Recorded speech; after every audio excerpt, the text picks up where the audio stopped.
गणेश भक्तों के लिए एक खुशखबरी है। गणपति बप्पा के विसर्जन का मार्ग जो साल दर साल अनियमितताओं के कारण कठिन होता था, अब महायुति सरकार के प्रभावी प्रयासों से संभव हो गया है।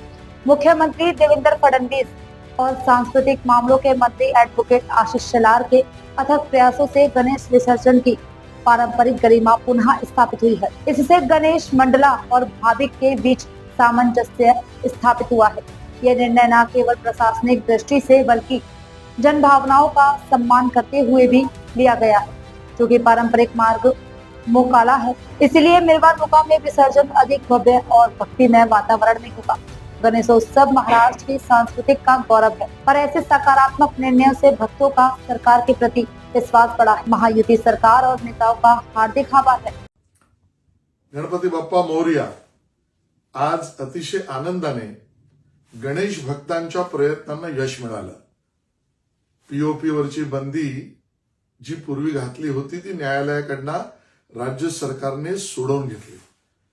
आता त्यापुढे ऐतिहासिक निर्णय आमच्या मूर्त्यांचं विशेषतः सार्वजनिक गणेशोत्सव आणि त्यातल्या आमच्या गणपती बाप्पाच्या मूर्त्यांचं विसर्जन प्रथा परंपरेनुसार वाजत गाजत होणार की नाही आणि बरोबरीने पर्यावरण पूरक व्यवस्थाही निर्माण होणार की नाहीत याबद्दलची शंका दूर झाली।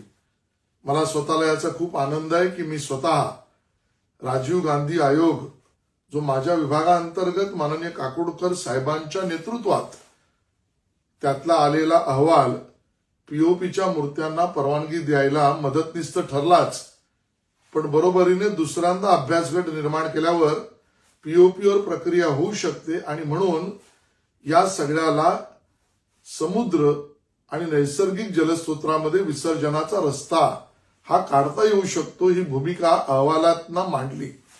माननीय मुख्यमंत्री देवेंद्रजींचे मी धन्यवाद देतो। त्यांनी या विषयात बैठक घेतली आणि संबंधित सर्व खात्यातले अधिकारी यांच्या प्रयत्नाने आता आपला गणपती बाप्पा पर्यावरण पूरक राहीलच आणि प्रथा परंपरेत उत्साहामध्ये सर्व सार्वजनिक गणेशोत्सवांच्या विसर्जनाची धूम ही राज्य महोत्सव म्हणून आता पूर्ण जगभर होतीच, ती अजून वाढेल। मला या ठिकाणी नमूद करायचंय, अगोदरच्या सरकारच्या काळात कोविडच्या काळामध्ये गणपती बसूच नये अशी व्यवस्था तत्कालीन मुख्यमंत्री उद्धवजींनी केली। एक प्रकारची ती बंदीच मांडता येईल। त्या अगोदरच्या काळात पीओपीच्या बाबतीत गैरसमज करून चुकीच्या आधारावर सीपीसीबीच्या गाईडलाईनवर न्यायालयाचे आदेश आले, म्हणजे काँग्रेसच्या काळात एकंदरीत या सणावर नख लावण्याचे काम झालं।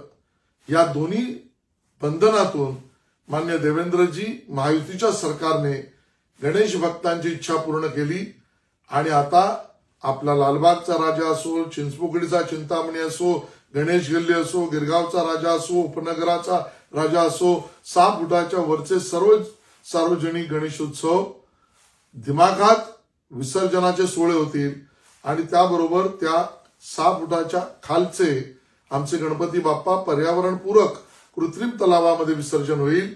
या आपला सण उत्साहात साजरा करूया। गणपति बाप्पा मोरया। अगर आपको ये खबर पसंद आई हो तो वीडियो को लाइक करें, शेयर करें और चैनल को सब्सक्राइब करना ना भूलें, ताकि हर जरूरी अपडेट आप तक सबसे पहले पहुंचे।